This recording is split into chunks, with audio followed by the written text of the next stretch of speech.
Welcome back, McGinn. It's good to see you again. It's Mr. Lohn, and I am ready to jump into our latest read aloud. As I've noted before, I love that beginning of the year or that those times when new orders come because I get to jump into the boxes and see what new titles I can share with you. Making friends is something that we emphasize all year long here, being a good friend as well. But especially at the beginning of the year when we're in a class with new friends, new classmates, kids are coming from other places, maybe kindergarten, you're all getting together for the first time. Making friends is a key thing, and being kind to each other is something we emphasize and is very important. So I decided today to read a story by April Stott, and it is titled Ruby's Tools for Making Friends. And I hope you enjoy it. Here we go.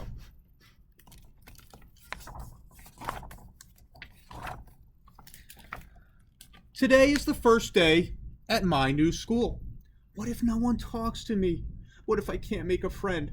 But then I remember that I'll have my tools with me. My tape measure reminds me to count my breaths if I feel overwhelmed. Deep breaths always calm me down. My pliers remind me to bend a little. My new school will be different, but that's okay. With my safety goggles on, I try to see things in a new way. Mom says sometimes the answer to a problem is right in front of us. Once my tools are all packed up, we head to school. My new school is much bigger than my old one. I feel very small. Our teacher, Mrs. Blagden, tells us about the egg drop project. We'll break into groups to build egg holders. We can make our holders out of anything we want. They just need to keep the eggs from breaking. The best egg drop project in our class gets to be in the big school contest. If our class wins, we get a pizza party. I want to build the best egg holder. Then everyone will want to be my new friend. Alex, McKenna, and Jade are in my group. I want to share my idea for an egg holder, but McKenna and Jade are talking too fast and too loud. Alex isn't saying anything at all.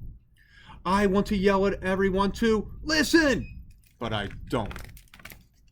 I grab my tape measure and count my breathing. That helps me feel better. Ding, ding, ding! It's time for recess. I stay in the classroom. How can I help my group if I can't speak up? I put on my safety goggles to try to see things in a new way. Suddenly, I have an idea. If I can't tell them my ideas, maybe I can show them instead. I get to work. Turns out, I'm not as great at building things as I thought I was. After school, I tell Mom about what happened. If I can't come up with a winning idea, I'll never make new friends, I cry. Making friends takes time, Mom says, and sometimes ideas take time too. So when you're ready, try again. I take a time out to think. All my best ideas come to me on the tire swing. I can't wait to share my new idea tomorrow. But when I get to school, I'm suddenly nervous. I put on my safety goggles to look at things in a new way. I spy Alex sitting alone. Maybe I can practice sharing with him first. I use my tape measure to do my breathing. I take one extra deep breath and walk over to him. Hi, I say. I worked on a new egg holder idea last night.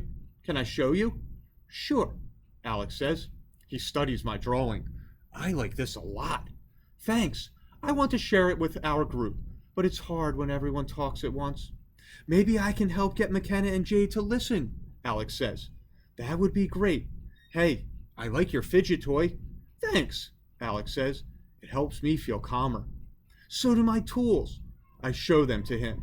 These are awesome, Alex says. The bell rings, and we head inside together. After morning announcements, we get to work on our egg holders. Ruby has an idea, Alex says. Let's listen. McKenna and Jade go quiet, and I'm so relieved. I share my drawing with them. I like this idea, McKenna says. Me too, Jade says. So, we start building. After everyone finishes, It's time to test the egg holders. Every group's egg breaks. We are the last to go. Our egg holder drops. And snap! Parts of the holder break off. I feel like crying. But then I hear Alex say, "Look, the egg is okay. We can fix those broken pieces." Everyone has ideas for how to fix the egg holder. I grab my pliers. I can bend and be flexible. My project will be different from how I thought it would be, but that's okay. At recess, our principal, Mr. Hurley, climbs to the top of the slide. It's time to drop each class's egg holder and see who will win the pizza party. Watching the other egg holders drop makes me nervous. I reach for my tape measure, but my tools are gone. I left my bag in the classroom. How will I get through this without them? I imagine my tape measure and do my breathing. Once I feel calmer, I remember my pliers. Not having my tools with me is different, but different is okay, and I'm okay. Then I pretend to put on my safety goggles. I see that the whole class is nervous too. We're all in this together. Mr. Hurley drops our egg holder and splat! My stomach feels like it's gone splat too. It stinks that we didn't win, Jade says. Yeah, but we did our best, McKenna adds. Wait, you're not mad that my idea didn't work? I ask. No, it was a good idea, Alex says. Want to go play ball? Sure, I say, feeling much better. I cannot wait for our next class project. I know it will be even better than the last, because I'll build it with my friends. And again, that is today's read aloud. I hope you enjoyed that story about friendship, how you can support one another, but also give a listening ear to those who want to share some ideas that they might have. We'll be back with another read aloud tomorrow. You have a terrific night, McGinn. I'll see you soon.